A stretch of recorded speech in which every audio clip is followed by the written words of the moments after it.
Hello दोस्तों, स्वागत है आप सभी लोगों का मगध एजुकेशन में। और हम लोग फिर से लेकर आए हैं आपका एसएससी जीडी के लिए जीके का सीरीज। ये कौन सा सेट चल रहा है या फिर कौन सा क्लास है? तो ये है प्रैक्टिस सेट ये थ्री चल रहा है। चलिए, तो ज़्यादा टाइम नहीं लेते हुए हम लोग अपने क्वेश्चन पे आते हैं। पहला क्वेश्चन क्या कह रहा है कि जून 2022 में आरबीआई ने एक रिपोर्ट जारी किया था। उस रिपोर्ट का नाम क्या था? तो उस रिपोर्ट का नाम था पेमेंट विजन 2025। और एक क्वेश्चन इससे ये भी बनता है कि ये जो रिपोर्ट था इसका थीम क्या था? तो इसका थीम था e payments for everyone,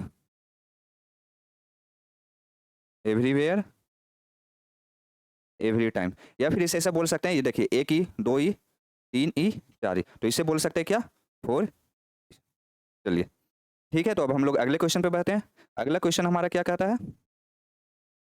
global peace index में कौन सा 2023 का, ग्लोबल पीस इंडेक्स में 2023 का भारत का कितना रैंक रहा है? तो भारत का जो रैंक था वो था 126। अब 126 जो रैंक आया वो कितने कंट्री के बीच में आया? तो ये 126 जो रैंक आया टोटल 163 कंट्रीज में। ठीक है। अब एक क्वेश्चन आपसे ये बन सकता है कि टॉप कौन किया, मतलब पहले नंबर पे कौन रहा? तो टॉप करने वाला जो देश है वो है आइसलैंड। ठीक है। अब क्वेश्चन ये भी कोई एग्जाम में पूछ सकता है कि जैसे भारत के जितने आस पड़ोस देश हैं, तो पूछा जा सकता है कि उन सब का कितना कितना रैंक है। तो तीन चार देश देख लेते हैं कि सबका कितना कितना रैंक है। जैसे भूटान, भूटान का जो है रैंक है वो है 17वां। नेपाल, नेपाल जस्ट हमारे बगल में है, बिहार से लगता हुआ राज्य है, तो 79। श्रीलंका, श्रीलंका हमारे नीचे में है, चेन्नई के पास 107 है उसका। और पाकिस्तान, पाकिस्तान का कितना है? 146। और चाइना, ये चार पांच कुछ ऐसे देश हैं जिनके बारे में आपको एग्जाम में पूछा जा सकता है। तो ये चाइना का कैमा नंबर पे है? तो चाइना का 80 नंबर है। चलिए, ठीक है। तो अब हम लोग अगले क्वेश्चन पे बढ़े, क्वेश्चन नंबर 3। क्वेश्चन नंबर 3 में आपसे क्या कह रहा है कि ये चारों जो लेख दे रखा है, ये चारों लेख दे रखा है, इनमें से कौन सा जो लेख है, सबसे पहले ये सारे लेख कहाँ का है? तो ये सारे लेख इंडिया का है। तो इनमें से कौन सा लगून नहीं है? अब लगून का मतलब क्या है? लगून का मतलब क्या है? ऐसा समझ सकते हैं कि एक मेले में बिछड़े हुए दो भाई, मतलब कि एक बड़े से पार्ट से, एक बड़ा, जैसे ये समुद्र हुआ, समुद्र से एक रास्ता पतला सा रास्ता बनाकर यहाँ पे एक छोटा सा झील बना दिया। जैसे कि हमारे जो छिलकर लेक बोल सकते हैं, ठीक है, ये हमारे खारे पानी के लिए फेमस है। तो इसका जो आंसर है वो है लोकटक लेक। चलिए, ठीक है। अब कुछ कुछ और कौन कौन से फेमस लगून है? तो ये तो हो गए क्या कि जो हमारे लगून नहीं है, इसका मतलब बाकी तीन ऑप्शन क्या हो गए? तो ये हमारे लगून हो गए। इसके अलावा एक दो नाम और देख लेते हैं, जैसे हेमन नंद, नंद। चलिए, ठीक है। चलिए, तो अब अगले क्वेश्चन पे हम लोग बढ़े। अगला क्वेश्चन क्या कह रहा है कि ये जो चार प्रोसेस है, किस प्रोसेस से सेपरेशन, मतलब कि अलग करने का, बोल सकते हैं कि दो मिश्रण है, ये देखिए दो मिजलेबल लिक्विड्स है, तो इसे अलग करने के लिए कौन सा प्रोसेस यूज होगा? तो ये जो प्रोसेस होगा वो डिस्टिलेशन होगा। ठीक है, मतलब कि आव्सन। अब हिंदी सही है या नहीं मुझे नहीं पता। डिस्टिलेशन होगा। इसका यूज क्या हो सकता है? जैसे कि आप बोल सकते हैं कि जैसे दो मिजलेबल लिक्विड है, तो इसमें जैसे क्या क्या हो सकता है, जैसे अल्कोहल और पानी, या फिर बोल सकते हैं कि एक आपको पता होगा कि जो गैस पेट्रोल ये सब बनता है वो ओरिजिनल में वैसा नहीं आता है। तो वो कैसा आता है? वो थोड़ा सॉलिड, सेमी सॉलिड बोल सकते हैं। वो टार के फॉर्म में आता है, उससे फिर गैसोलीन बनाया जाता है। वो सेपरेशन के प्रोसेस को क्या बोला जाता है? डिस्टिलेशन बोला जाता है। चलिए, तो अब हम लोग अगले क्वेश्चन पे आते हैं, क्वेश्चन नंबर 5।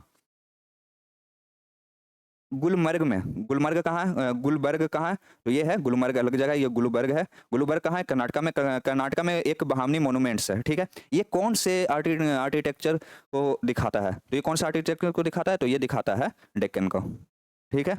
चलिए, तो अब हम लोग अगले क्वेश्चन पे बढ़ते हैं,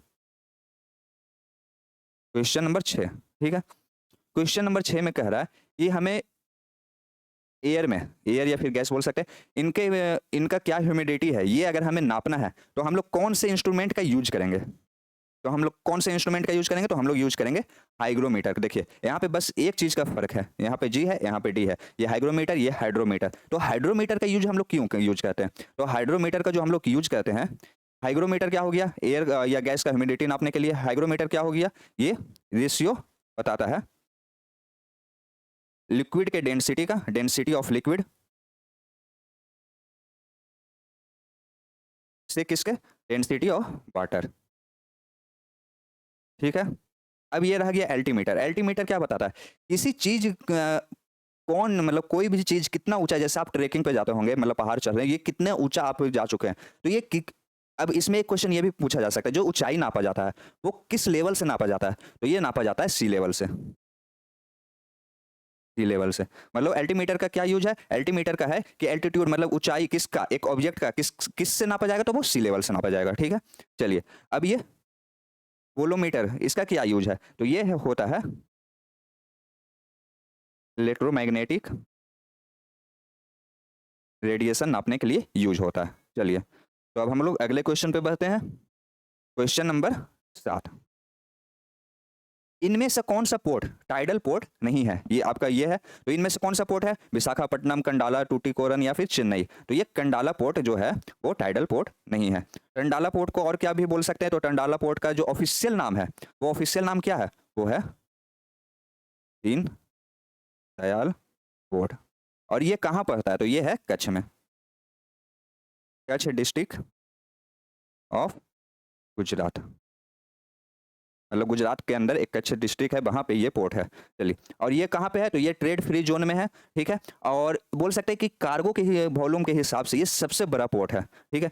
अब चेन्नई पोर्ट का क्या यूज है, तो चेन्नई पोर्ट जो है वो सेकेंड बिजिएस्ट पोर्ट, आपसे अगर एग्जाम में पूछा जाए कि इंडिया में सेकेंड बिजिएस्ट पोर्ट कौन सा है, तो वो चेन्नई पोर्ट है। अब विशाखापट्टनम पोर्ट का क्या यूज है, तो अगर आपसे एग्जाम में पूछा जाए कि सबसे डीपेस्ट, सबसे मतलब कि गहरा पोर्ट कौन सा है, तो वो है विशाखापट्टनम पोर्ट, मतलब कि डीपेस्ट पोर्ट, ठीक है। अब ये टूटिकोरन पोर्ट का क्या यूज है, तो ये है मतलब क्या यूज, ये वो किस लिए यूज होता है सबसे ज्यादा, तो ये सबसे ज्यादा जो देखता है, तो बोल सकते हैं डील्स विथ फर्टिलाइजर्स, या फिर बोल सकते हैं या पेट्रोकेमिकल प्रोडक्ट्स।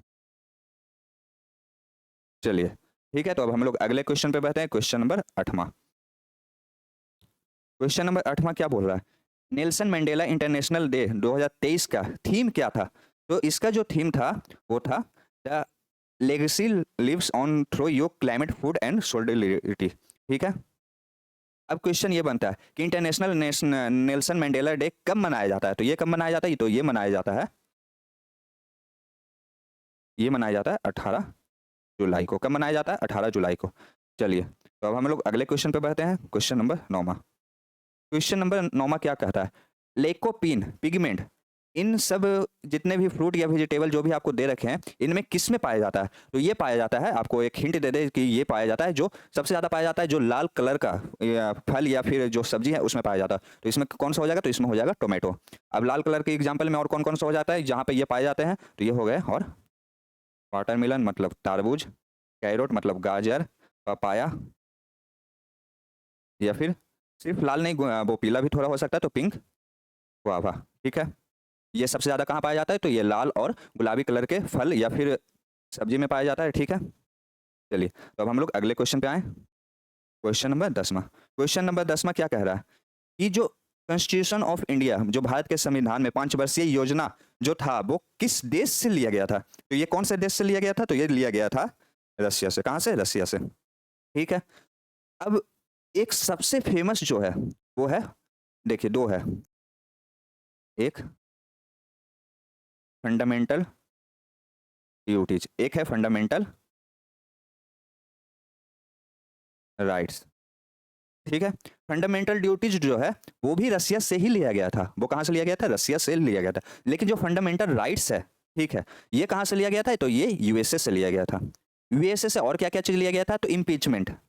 इम्पीचमेंट मतलब कि जैसे आपको कोई सरकारी कर्मचारी, ये फिर जैसे प्रेसिडेंट, ये सबको हटाना है, तो आपको क्या किया जाता है, इम्पीचमेंट लगाया जाता है, तो वो भी यूएसए से लिया गया था। या फिर एक चीज़ और है, सबसे famous, post of vice president, मतलब कि राष्ट्रपति के अलावा एक उप राष्ट्रपति भी एक देश में रहेंगे, ये कहाँ से लिया गया था, ये भी यूएसए से लिया गया था। यूएसए से फेमस कौन कौन से हो गए, फंडामेंटल राइट्स, इम्पीचमेंट और पोस्ट ऑफ वाइस प्रेसिडेंट। रसिया से कौन कौन सा हो गया, तो रसिया से ये 5 वर्षीय योजना और फंडामेंटल ड्यूटीज। चलिए अब ब्रिटेन, ब्रिटेन से क्या क्या लिया गया था, तो ब्रिटेन से लिया गया था कि गवर्नमेंट का पार्लियामेंट्री फॉर्म, जैसे अभी हमारे इंडिया में पार्लियामेंट है ना, वही कॉन्सेप्ट कहाँ से लिया गया था, वो लिया गया था ब्रिटेन से, पार्लियामेंट्री फॉर्म ऑफ गवर्नमेंट। और क्या लिया गया था, सिंगल सिटीजनशिप, मतलब क्या हुआ कि अगर कोई भारत का नागरिक कोई किसी और अन्य देश का नागरिक बनना चाहता है तो उसे इंडिया का नागरिकता छोड़ना पड़ेगा। ठीक है, चलिए। अब एक और कौन रह गया, जर्मनी। तो जर्मनी से क्या क्या लिया गया था, तो ये जो फंडामेंटल राइट्स कहाँ से लिया गया था, तो फंडामेंटल राइट यूएस से लिया गया था। तो जर्मनी से लिया गया था कि अगर कभी इमरजेंसी आ जाता है, इमरजेंसी हमारे देश में 3 बार लगा, तो कभी इमरजेंसी जो आ जाता है तो इमरजेंसी के दौरान फंडामेंटल राइट्स का सस्पेंशन वो कहाँ से लिया गया था, वो लिया गया था जर्मनी से। कहाँ से, जर्मनी से। चलिए, तो ये पंचवर्षीय योजना कहाँ से लिया गया था, तो ये रूस से लिया गया था। तो अब हम लोग अगले क्वेश्चन पे आते हैं। अगला क्वेश्चन क्या कह रहा है, टेबल टेनिस में जो टेबल के ऊपरी सतह का लंबाई क्या कितना होगा, तो ऊपरी सतह का जो लंबाई होगा वो ऑप्शन से क्या हो जाएगा, 274 सेंटीमीटर, या फिर इसे मीटर में बोल सकते हैं कितना, 2.74 मीटर। ठीक है, अगर यही पूछा जाता चौड़ाई कितना होगा, तो चौड़ाई हो जाएगा 1.525 मीटर। ये क्या हो गया, चौड़ाई।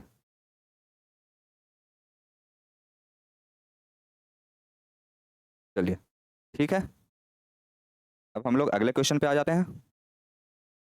क्वेश्चन नंबर 12, ठीक, 1998 में, ठीक है, 1998 में इन चारों में से नोबेल प्राइज किन्हें मिला था, तो ये किन्हें मिला था, तो 1998 में जो मिला था वो मिला था अमर्त्य सेन को। किसको, अमर्त्य सेन को। अब ठीक है, किस लिए मिला था, तो ये मिला था Nobel prize in economics, economics में, किसमें, इकोनॉमिक्स में। कब मिला था, तो ये 1998 में मिला था, जैसा आपको क्वेश्चन में दिख ही गया। ठीक है, किस लिए मिला था, फॉर हिज वर्क, मतलब कि जो वेलफेयर इकोनॉमिक्स, मतलब इकोनॉमिक्स में एक अच्छा अपना अनुभव, मतलब कि अपना बोल सकते हैं जीवन देने के लिए, फिर इकोनॉमिक्स को बढ़ाने के लिए जो उनका काम था उनके लिए दिया गया था। चलिए, अब सीवी रमन का देख लेते हैं। सीवी रमन को किस लिए मिला था, तो ये मिला था फिजिक्स में। किसमें, फिजिक्स में। कब मिला था, तो 1930 में मिला था। ठीक है, ये किस लिए मिला था इन्हें, तो आप लोग फिजिक्स अगर पढ़ते होंगे तो, या फिर पढ़े ही होंगे, ऐसे तो नहीं पहुंचेगा, तो स्कैटरिंग ऑफ लाइट आप लोग बहुत सुना होगा, या स्कैटरिंग ऑफ लाइट, या फिर एक नाम और सुना होगा, रमन इफेक्ट। इन दोनों के लिए इन्हें क्या मिला था, Nobel prize for in physics. चलिए, अब ये कैलाश सत्यार्थी, इन्हें किस लिए मिला था, तो इन्हें मिला था पीस प्राइज, मतलब नोबेल पीस प्राइज। कब मिला था, तो ये मिला था 2014। ठीक है, इन्हें किस लिए मिला था, कि ये जो बहुत ज़्यादा काम करते थे ना, ये सबसे ज़्यादा काम करते थे, जो चाइल्ड लेबर है उसको खत्म करवाने में इनका बहुत बड़ा योगदान था, इसलिए मिला था। और रविन्द्रनाथ टैगोर को किस लिए मिला था, ये तो सभी लोगों को, बहुत लोगों को पता होगा किस लिए मिला था, तो इन्हें मिला था लिटरेचर में। ठीक है, कब मिला था, तो 1913 में। चलिए, ठीक है, तो अब हम लोग अगले क्वेश्चन पे बढ़े। Question number 13। क्वेश्चन नंबर 13 क्या कह रहा है कि न्यूक्लियस और सेल मेम्ब्रेन के बीच में जो सब्सटेंस रहता है, जो जेली लाइक सब्सटेंस रहता है, उसे क्या बोलते हैं, तो उसे क्या बोलते हैं, तो उसे बोलते हैं साइटोप्लाज्म। ठीक है, ये कहाँ रहता है, तो ये सेल के अंदर रहता है। ठीक है, और जेली लाइक रहता है। और सेल बॉल क्या हो गया, सेल बॉल हो गया, जो सेल का आपको नाम से ही पता चल रहा है, बॉल, मतलब हम लोग घर में रहते हैं तो घर के में क्या रहता है, दीवार, मतलब हमारे चारों तरफ क्या हो गया, हमें प्रोटेक्ट कौन कर रहा है, दीवार कर रहा है, तो सेल को प्रोटेक्ट कौन करेगा, तो सेल बॉल करेगा। ठीक है, तो हम लोग अब अगले क्वेश्चन पे आए, क्वेश्चन नंबर 14। क्वेश्चन नंबर 14 क्या कह रहा है कि revamped India energy security scenarios, मतलब कि IESS 2047 किसने रिलीज किया, तो ये किसने रिलीज किया है, तो ये रिलीज किया है नीति आयोग ने। अब किसके हेल्प से किया है, ये क्वेश्चन आपका पूछा जा सकता है, तो ये किया गया है IIT बॉम्बे के हेल्प से। किसके हेल्प से, IIT बॉम्बे के हेल्प से। चलिए, ठीक है, तो अब हम लोग अगले क्वेश्चन पे आते हैं। Question number 15। क्वेश्चन नंबर 15 में क्या कह रहा है, किसी स्टेट में अगर कोई गवर्नमेंट अपॉइंट हो रहा है तो कॉन्स्टिट्यूशन ऑफ इंडिया के हिसाब से, भारत के संविधान के हिसाब से, उनका जो न्यूनतम आयु है वो कितना होना चाहिए, तो कितना होना चाहिए, वो होना चाहिए कम से कम, तो होना चाहिए 35 साल। ठीक है, अब एक गवर्नर का जब अपॉइंट हो जाएंगे तो उनका टर्म कितना साल का रहता है, तो उनका टर्म रहेगा 5 साल का। अपॉइंट किसके द्वारा किए जाते हैं, तो अपॉइंट किए जाते हैं प्रेसिडेंट के द्वारा। ये भी पूछा जा सकता है कि गवर्नर का अपॉइंटमेंट होता है वो किनके द्वारा करवाया जाता है, वो करवाया जाता है प्रेसिडेंट के द्वारा। चलिए, ठीक है, अब हम लोग अगले क्वेश्चन पे आते हैं। Question number 16। क्वेश्चन नंबर 16 क्या कह रहा है, यहाँ पे 2 कंडीशन दे रखा है, मतलब मेल कितना है 82.14%, फीमेल कितना है 75.46%। यहाँ पे हिंदी में भी वही दे रखा है। जो सेंसस 2021 जो 2011 जो एक रिलीज हुआ था, उनमें सबसे ज़्यादा नहीं, जैसे मेल का लिटरेसी रेट कितना दे रखा है 82.14, फीमेल का कितना दे रखा है 75.46। इन दोनों में कौन सा सही है, यहाँ पे पूछा जा रहा है कौन सा सही है, तो कौन सा सही है, जल्दी से बताइएगा। अगर आप कोई भी एग्जाम का तैयारी कर रहे होंगे तो इसके बारे में तो जरूर जानते होंगे। सेंसस क्या कहता है? सेंसस क्या है? ऑफिशियल डेटा है किस चीज़ का? कि जैसे पॉपुलेशन का जो रिलीज होता है वो ऑफिशियल डेटा जो सरकार रिलीज करती है वो है, ठीक है। मतलब कि पॉपुलेशन का ऑफिशियल डेटा कि एक उस समय देश में कितने पॉपुलेशन है। और ये कब होता है? ये हर साल नहीं होता है, ये हर 10 साल पे होता है। कब होता है? हर 10 साल पे होता है। एक क्वेश्चन और बन सकता है, फिर हम लोग क्वेश्चन पे आते हैं कि पहला जो सेंसस है वो कहाँ हुआ था? फर्स्ट सेंसस, पहला सेंसस कब हुआ था? तो जो फर्स्ट सेंसस है ये कब हुआ था? ये हुआ था 1872 में। कब हुआ था? 1872 में। चलिए अब इसके हिसाब से देख लेते हैं। तो ये जो हमारा है, मेल का कितना है 82.14%, फीमेल का कितना है 75.46%। तो ये हमारा गलत है। तो हमसे पूछा गया था कि सही कौन सा है, तो सही है हमारा मेल वाला, मतलब कि ऑप्शन एक, सिर्फ एक ही हमारा मतलब पहला ऑप्शन सही है। अब फीमेल का कितना था इसका मतलब? तो फीमेल का जो था लिटरेसी रेट ये कितना था? ये था 65.46%। कितना था? 65.46%।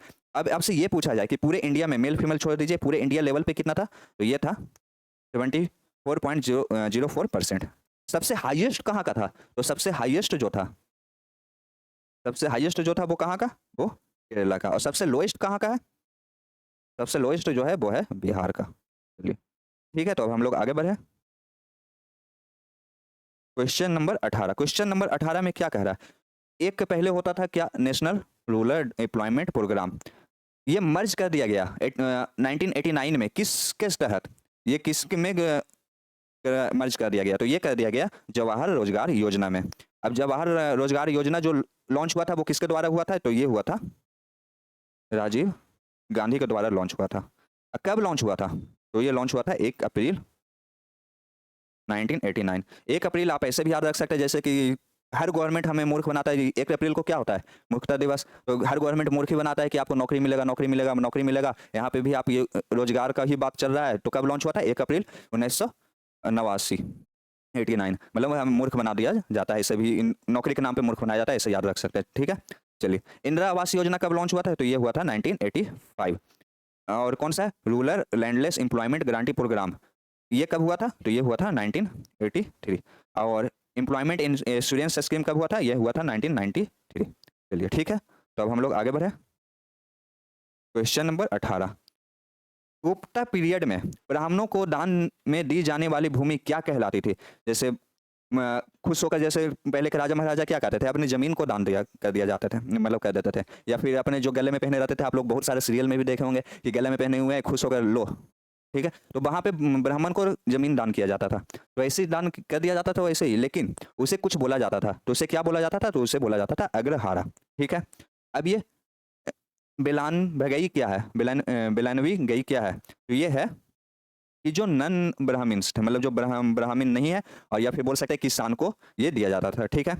सलाला भोगा किसके लिए होता था? तो ये सबसे ज्यादा जो मतलब टर्म यूज होता था, ये स्कूल के मेंटेनेंस या मैनेजमेंट के लिए जो यूज होता था वो कि सलाला भोगा होता था।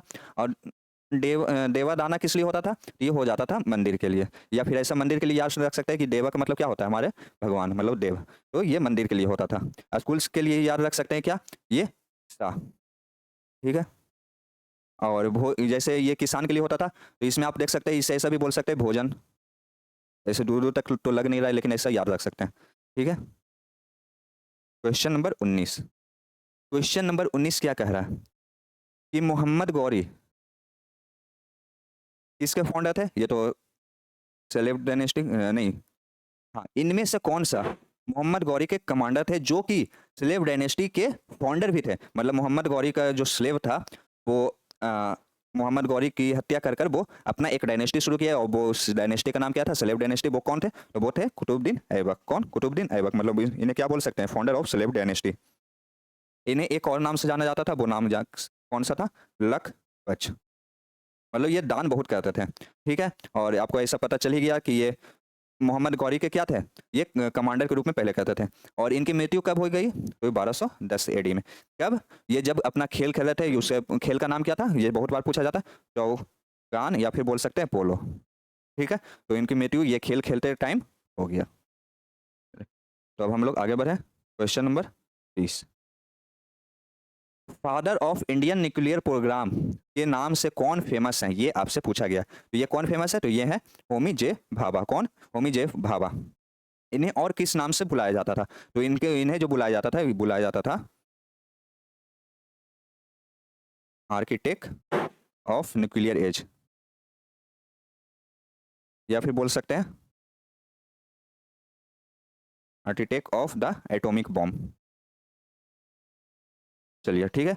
और विक्रम साराभाई भाई, अभी एक नाम बहुत फेमस है इंडिया में या फिर पूरे वर्ल्ड में बोल सकते हैं, मतलब कि जो पूरे वर्ल्ड में इंडिया का जो नाम रोशन करने वाले उसमें एक संस्था है, इंडियन संस्था, कौन सा? इसरो। तो इनके फाउंडर कौन है? विक्रम साराभाई। चलिए ठीक है, आज के लिए बस इतना ही। हमारे एक जीडी के जब भी एग्जाम होगा, जब भी आप एग्जाम में बैठेंगे तो वहाँ पे आपको जीके का 20 क्वेश्चन मिलेगा। तो यहाँ पे जो सीरीज चल रहा है ये 20 क्वेश्चन का ही चल रहा है। चलिए, आपको ये वीडियो अच्छा लगा होगा तो आप सबसे पहले तो वीडियो को लाइक कर दें, फिर कमेंट भी कर दें। कमेंट आप जो मन है वो कर सकते हैं, अच्छा खराब, या फिर कोई सजेशन देना हो या फिर एप्रिसिएशन करना हो, कुछ भी करना हो कमेंट कर सकते हैं। शेयर कर दीजिए जो भी आपके जान पहचान में कोई भी तैयारी कर रहे होंगे या फिर तैयारी करने का शुरुआत कर रहे होंगे उनके लिए भी, क्योंकि जीके का जो क्वेश्चन है, जीके के क्वेश्चन का आंसर जो आज था वही कल भी होगा। ठीक है, मतलब ऐसा नहीं है कि 2021 में जीके का कोई क्वेश्चन का आंसर आज कुछ होगा कल कुछ होगा, हाँ करंट अफेयर को छोड़कर। ठीक है, और एक चीज़ तो सबको जरूर करना है, वो क्या है?